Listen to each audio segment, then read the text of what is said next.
Bom, eu vou começar com uma história aqui, já que vai falar de computador, vamos falar direito desse negócio de computador, né? Opa. Então eu vou colocar aí uma imagem daqui a pouquinho, porque dia 28 de setembro, só que de 1925, nascia Seymour Roger Cray, engenheiro elétrico e arquiteto de supercomputadores, fundador da Cray Research. Olha só que profissão chique, né? Arquiteto de supercomputadores, né? Não é arquiteto de computadores, é qualquer um, é arquiteto de supercomputadores, né? Então, vamos ver esse cara aqui, ó. O que ele inventou, né? Óbvio, Cray One, né? O nome dele. Bom, antes de falar do Cray One, né? Só um pouquinho da vida dele, né? Ele foi chamado já de o pai da supercomputação, pois justamente foi o criador da indústria de supercomputadores. Também já foi chamado de o Thomas Edison da indústria da supercomputação, imagina, né? Para ser chamado de Thomas Edison dessa indústria, porque não era pouca coisa, né? E para vocês terem uma ideia, 10 anos de idade, quando ele tinha, né? Construiu usando um kit de montagem, daqueles kits de engenharia de construção, tipo um legozinho de metal, assim. Ele construiu um dispositivo que convertia fitas de papel perfurada em sinal de código de Morse, né? Isso com 10 anos de idade, né?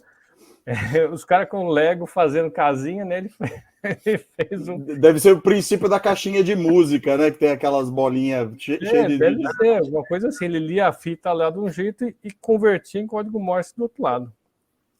Bom, e o Roberto vai falar, né, bastante sobre isso, mas durante a Segunda Guerra Mundial, o Cray trabalhou para decifrar códigos navais japoneses. Lembra que Alan Turing trabalhou para decifrar os alemães. E o Roger Cray o Seymour Cray trabalhou lá do outro lado do Atlântico, né? No Pacífico. Bom, na década de 1960, o Cray trabalhou na CDC, Control Data Corporation, né? Na época, uma das 9 maiores fabricantes de computadores dos Estados Unidos. Depois fechou, não tem mais, né? E ele trabalhou desenvolvendo computadores que na época já eram os mais rápidos do mundo, né? Ainda na CDC. Em 1972, ele sai dessa empresa e funda a sua própria empresa, a Cray Research Incorporated, e lança seu primeiro produto, que é esse que está na imagem aqui, o Cray One. Esse cara aí, o computador, custava 7,9 milhões de dólares a dinheiro da época. Hoje, reajustado, dá um pouco mais de 35 milhões de dólares. Ele pesava 5,5 toneladas, e o consumo dele de 115 kilowatts. Já nessa época era pesadinho o bicho, né? CPU de 64 bits a 80 MHz, 8,39 MB de RAM, armazenamento de 202 MB. O desempenho, 160 megaflops. Para quem não sabe o que é megaflop, mega é milhão, e flops é instruções de ponto flutuante por segundo, ou seja, continhas básicas de matemática a cada segundo. Já eram 160 milhões por segundo, né? A eficiência, então, se a gente dividir essa velocidade computacional para cada watt consumido, dava 1.391 flops por watt, né? 1.391 instruções por segundo para cada watt. Só por comparação, eu fiz uma continha básica aqui. Se você pegar um Intel Core i9 7980XZ Extreme Edition, que é um processador dos últimos 3 anos aí, ele roda 4,3 GHz com um desempenho de 1,3 teraflops. Nossa. 1,3 teraflops. Né? Que seria mais ou menos 1 milhão. O Cray era mega? O Cray era 100 e... Cadê a tela aqui? Peraí.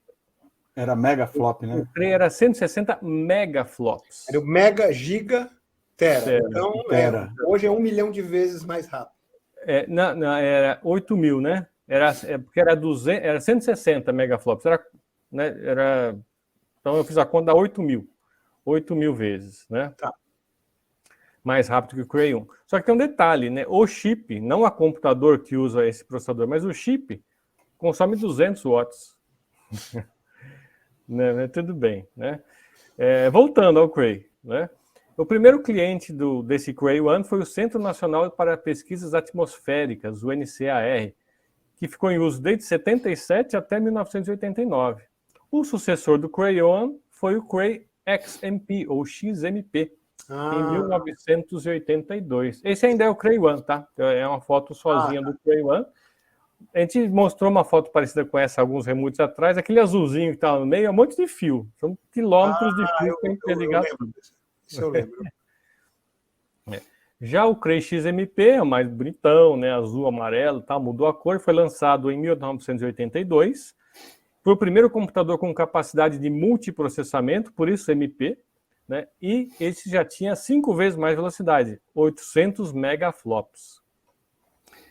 E em 1985 veio o Cray 2, já com capacidade para 1.9 gigaflops. Esse cara já excedeu um pouquinho, né? Cray desenhou esse cara, né, esse equipamento, com placas conectadas em alta densidade. Dá para ver uma foto aqui das placas, uma sobreposta à outra, faz um edifíciozinho, né? E foi inovador na época, nenhum computador tinha esse tipo de coisa, só que o ar-condicionado para refrigerar o bicho não passava, o ar não passava aí no meio. Então, não dava para refrigerar o bicho. Então, qual que é a inovação? O sistema é totalmente imerso num líquido inerte da 3M chamado flor inerte.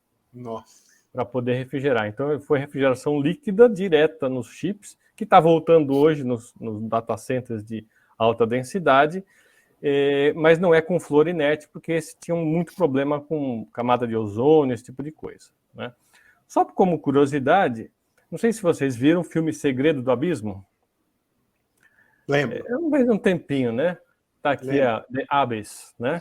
À direita. O cara respirava Ele tinha uma cena onde o Ed Harris tinha que descer a muito alta, muito baixa profundidade, ele tinha que respirar líquido. Isso. E era esse líquido que ia ser utilizado, exatamente esse flúor inerte. Só que, é claro, o Ed Harris não respirou isso, foi um truque ali, mas tem uma cena ali que tem uns ratinhos que eles colocam nesse líquido para mostrar que funciona. E isso é real, os ratos realmente foram colocados nesse flúor inerte altamente oxigenado, uma versão dele com bastante oxigênio.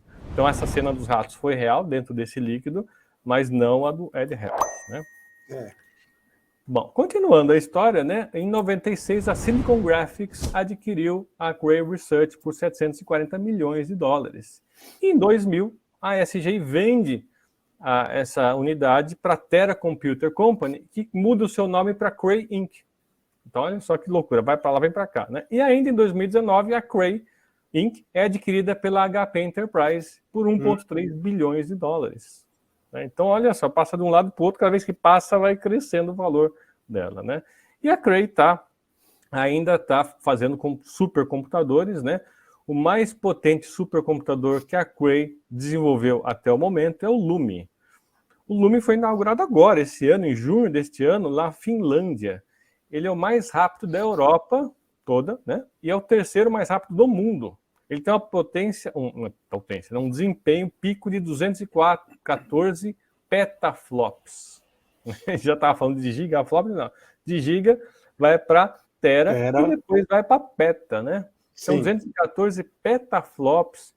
E a gente fala que quantos núcleos de processamento? Hoje você tem o Core, né? Os Core com quantos, Roberto? Eu estou por fora de quantos núcleos a gente tem hoje. Cara, a última vez que eu lembro tinha 18 núcleos, um negócio assim. Então, agora um supercomputador junta um monte, né? Mas bota monte nisso, porque esse cara aqui tem 1.110.144 núcleos, cada um é um AMD EPYC 6400 de 2 GHz, né? 1.110 núcleos, né? O consumo Como faz para montar isso, né, cara? Se fosse com um fiozinho, tá perdido, né? Nossa senhora! Cada um. O consumo da maquininha é de 2,9 megawatts. Só para vocês terem uma ideia, né? Agora, se a gente fizer aquela continha, lembra de flops por watt? Que o Cray 1 era 1.391 flops por watt. Sim. Esse LUMI são 73 megaflops para cada watt. Isso é eficiente.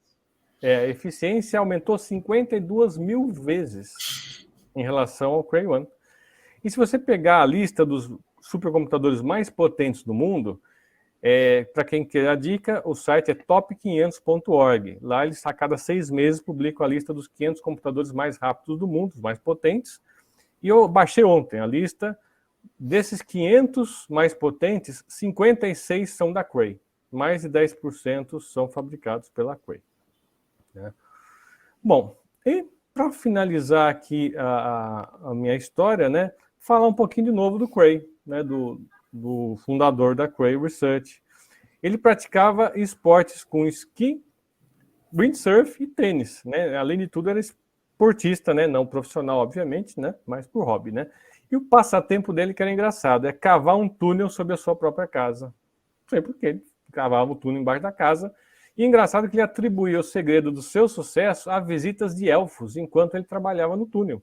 Ele dizia que os elfos vinham e davam a ele as soluções de seus problemas. Se é história ou não, não sei, mas é o que ele falava. É muito cogumelo, né, cara? Agora, as respostas que ele dava para a gerência aqui, para os outros, era bem sucinto. Aqui tem um exemplo anedotal de uma dessas. Quando a gerência pediu um planejamento detalhado para o ano 1 e o ano 5 de sua própria máquina, ele escreveu: objetivo de 5 anos, construir o maior computador do mundo. Objetivo de 1 ano, 1/5 do anterior. É isso, esse é o relatório que ele passou. Nossa, figura, né? Figura. Bom, infelizmente, Seymour Cray faleceu em 5 de outubro de 1996, aos 71 anos, 2 semanas depois de ter se acidentado com seu carro na estrada. Existe um prêmio chamado Seymour Cray Computer Engineering Award, que é do I3E Computer Society, estabelecido em 1997. E essa, meus amigos, é a história do cara que criou o supercomputador. Esse prêmio premia o quê? A evolução? Premia desenvolvimento? Ele premia pessoas que fazem a evolução da área da computação seguindo os passos aí do Cray.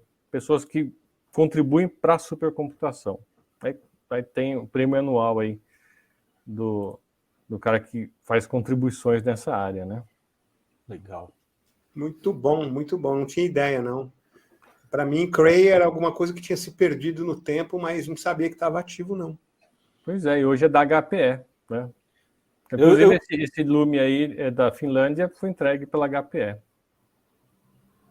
Eu queria perguntar uma coisa. No comecinho ali você mostrou as fotos, os primeiros computadores. Você já tinha falado de um supercomputador aí também, um japonês, está lá no Japão. Sim. Esse era o mais rápido do mundo ou não?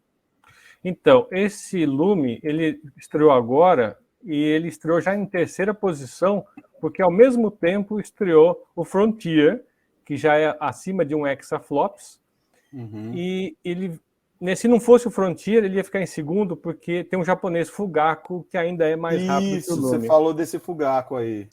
Então, até antes da última lista, né, até no primeiro semestre, o Fugaku era o mais rápido do mundo. Aí, de uma vez só, nesse semestre, estrearam o Frontier e o Lume. E aí o Lume foi para terceiro. Tá. E deixa eu te perguntar uma outra coisa. Nas fotos que você mostrou, os primeiros supercomputadores ali, eles tinham um negócio em volta deles, assim, parecia uns assentos, uns armarinhos, não sei o que era aquilo ali, mas não devia ser assento, claro, né? Característica do Cray, né? Aí, ó, parece aí não sei, deve ser interligação entre componentes, não sei. Característica do Cray sempre foi essa aí, né? Tem esse design, né? No começo, né? Hoje não, mas na época era assim, não sei. O anterior também tem esse design aí meio circular, que parece que tem um banquinho em volta. E eu gostei do terno do Cray que tava na outra foto, cara. Modernão, assim, cara, com 2 botões, esses frisinhos lá, que bonitão, cara. O cara chama atenção. Deve ser dica do Elfo, né? O Elfo deve ter dado uma dica aí pra ele. Isso. Quando ele foi pegar trufas, né? Olha, meu primeiro nome, que vocês sabem que é Élfigo, tem a ver com elfo também, né? Porque Élfigo era o nome do santo lá. Eu já contei essa história nos primeiros remutes, né? Era um santo lá da Grã-Bretanha, né? Antes da chegada dos normandos, né? E o nome original era Elfhai. Daí que deu o nome Elfhade. Elfhai significa elfo alto, né? Então meu nome tem a ver com elfo também, né? Tudo a ver, né? Coisa, hein? Parentes meus lá que falaram com o Cray aí. Que coisa. Agora a gente achou a linha, né, Marcelo?